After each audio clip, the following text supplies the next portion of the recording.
রোজা রাখা অবস্থায় পিরিয়ড হয়ে গেলে করণীয়। ঘুম থেকে উঠতে না পারার কারণে সাহারি খেতে না পারলে কি রোজা হবে? সাহারি খাওয়া কি আবশ্যক? গোসল ফরজ অবস্থায় গোসল না করে কি সাহারি খাওয়া যাবে? তারাবির নামাজ স্বামী স্ত্রী জামাতে পড়তে পারবে কিনা? স্ত্রীর জাকাত কি স্বামী তার নিজের টাকা থেকে দিয়ে দিতে পারবেন? জাকাতের টাকা থেকে কি এতিমখানা দান করা যাবে? রমজানে গোসলের সময় যদি কানের ভেতর পানি প্রবেশ করে তাহলে কি রোজার কোনো সমস্যা হবে? আমি একজন মহিলা, আমার প্রতিদিন এশার নামাজ রাত 12টায় পড়তে হয়, আমি চাইলেও আগে পড়া সম্ভব নয়। তারাবির নামাজ এভাবে পড়তে হয়, আমি কি প্রতিদিন এভাবে পড়তে পারবো? আমাদের মসজিদে 20 রাকাত তারাবির নামাজ হয়, আমি যদি 8 রাকাত পড়ে চলে আসি তাহলে কোনো গুনাহ হবে কিনা? সাহারিতে আজান চলাকালীন সময় কি পানি পান করা যাবে? রোজা রেখে ধূমপান করা যাবে কিনা? গীবত করলে কি রোজা হবে? প্রিয় দর্শক, আর বিলম্ব না করে চলুন আপনাদের প্রশ্ন উত্তর দেওয়ার পালায় প্রবেশ করি। লবি আপনি লিখেছেন রোজা অবস্থায় বাচ্চাকে মায়ের দুধ খাওয়ানো যাবে কিনা? যাবে, কোনো অসুবিধা নেই।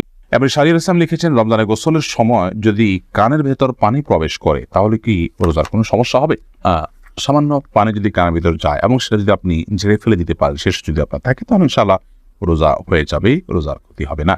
ইখতিয়ার হোসেন ইফতি আপনি লিখেছেন একাধিক মসজিদে তারাবি নামাজ পড়লে কি কোনো সমস্যা হবে কিনা? কোনো অসুবিধা নেই। মিলন হোসেন আপনি লিখেছেন রোজা রেখে ধূমপান করা যাবে কিনা? অনেকে বলে থাকেন যে রোজা রাখা অবস্থায় সিগারেট খেলে রোজার কোনো ক্ষতি হয়, এটা কি সঠিক?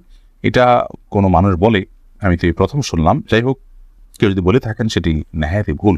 ধূমপান করলেও তার ফলে রোজা ভঙ্গ হবে, কারণ এটা পান ধোঁয়াগুলো মানুষের ভেতরে প্রবেশ করে বিধায় এটি রোজা ভঙ্গের কারণ।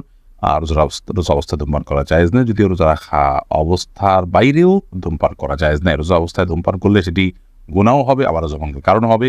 যদিও সন্ধ্যার পরে কেউ ধূমপান করলে গুনাহ হবে, বাট রোজা ভঙ্গের বিষয়টি সেখানে থাকছে না। এর পরের প্রশ্ন হলো, রমাদান মাসে মহিলারা রান্না করার সময় কি লবণ চেক করতে পারবেন? আমাদের মা বোনরা রমাদান মাসে রান্না করতে গিয়ে বা যে কোনো পুরুষও রান্না করতে গিয়ে যদি তরকারির লবণ চেক করতে হয়, স্বাদ চেক করতে হয়, তাহলে সেক্ষেত্রে সেটি তার জন্য জায়েজ হবে যদি এই চেকটা হয় জিহ্বা দিয়ে এবং চেক করে সাথে সাথে আবার থুতুর মাধ্যমে তিনি সেটাকে পরিষ্কার করে ফেলে দেন, অর্থাৎ গরদগরণ না গেলেন, তাহলে সেক্ষেত্রে সেটি জায়েজ হবে। যদিও এটা অ্যাভয়েড করতে পারলে সেটা বেটার এবং উত্তম।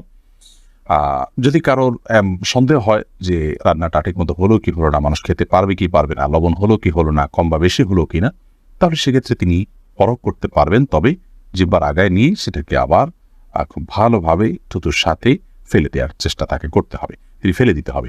এর মাধ্যমে ইনশাআল্লাহ তাআলা তার এই চেক করাটা জায়েজ হবে।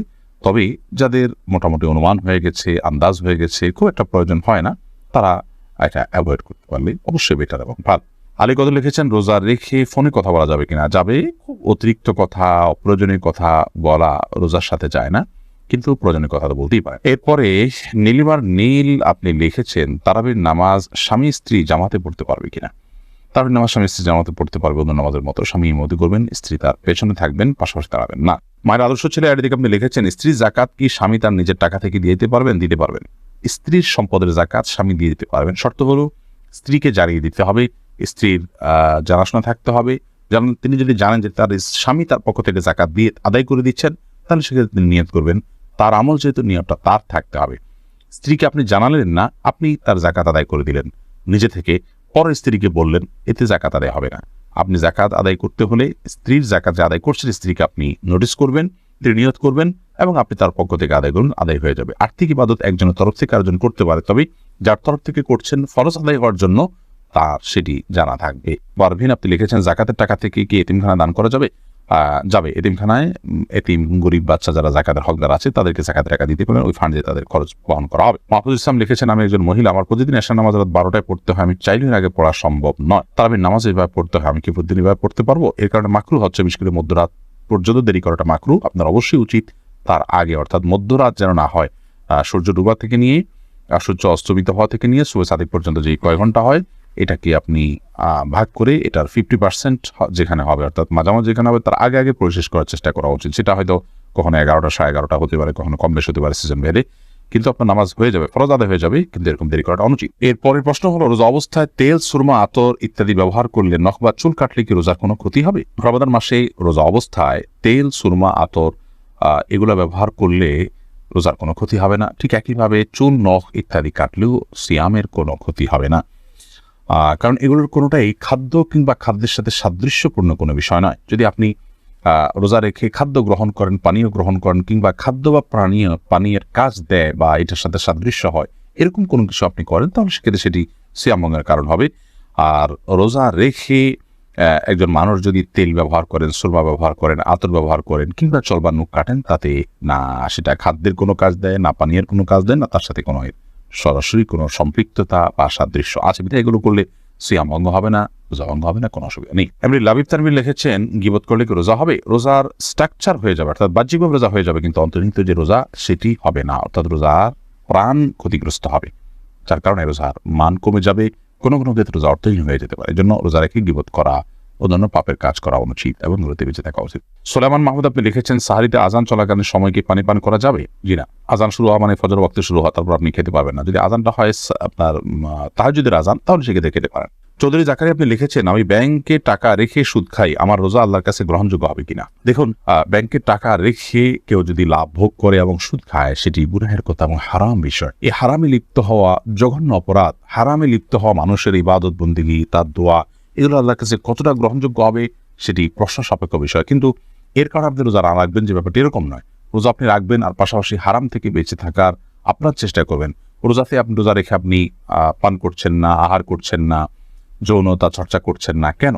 আল্লাহ তাআলা নিষেধ করেছেন সেই জন্য। তো সে আল্লাহ তাআলা তো আপনাকে সুদ খেতেও নিষেধ করেছেন, সেই নিষেধাজ্ঞাটা আরো মারাত্মক।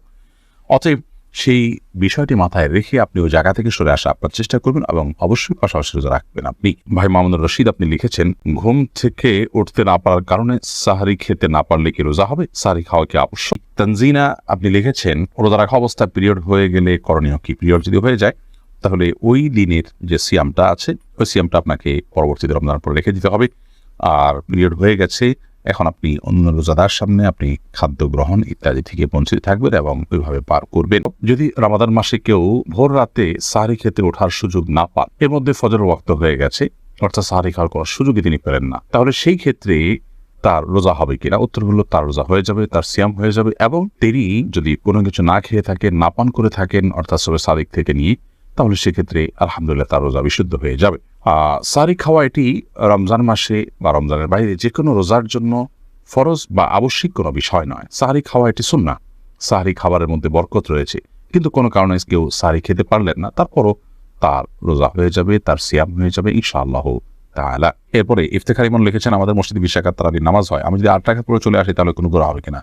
গুনাহ হবে না, কিন্তু নবী করিম সাল্লাল্লাহু আলাইহি ওয়াসাল্লাম বলেছেন, মাকামা মাআল ইমাম হাত্তা ইয়ানসিরিফা, যে ব্যক্তি ইমামের সঙ্গে নামাজ পড়ে এবং ইমাম যাওয়া পর্যন্ত অপেক্ষা করে, কুতিবা লাহু কিয়ামুল লাইল, তার জন্য রাত জেগে ইবাদতের সওয়াব লেখা হয়। তিরমিজি হাদিসটি বর্ণিত হয়েছে, যার কারণে আপনি এই সওয়াব থেকে বঞ্চিত হন, বিশাল বড় সওয়াব থেকে বঞ্চিত হন। এজন্য আপনাকে পুরো নামাজ শেষ করে আসা উচিত। 8 রাকাত পড়ে যদি আপনি চলে আসেন, এই সওয়াবটা আপনার হবে না।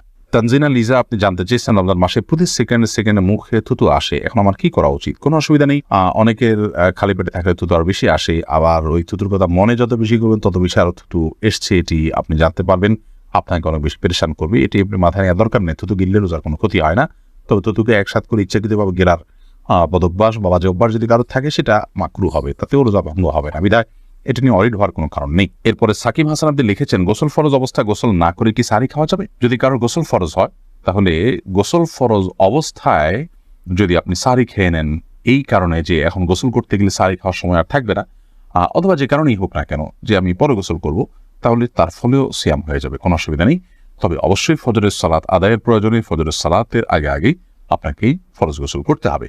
কিন্তু গোসল ফরজ হওয়া অবস্থায়, অর্থাৎ শরীর অপবিত্র অবস্থায় যদি কেউ খাদ্য গ্রহণ করেন এবং সাহারি খেয়ে ফেলেন বা রোজার নিয়ত করেন, তাতেও রোজা হয়ে যাবে, সাহারি হয়ে যাবে, কোনো অসুবিধা নেই। যদিও গোসল করে তারপরে খেতে পারলে সেটা উত্তম, তা বলাই বাহুল্য।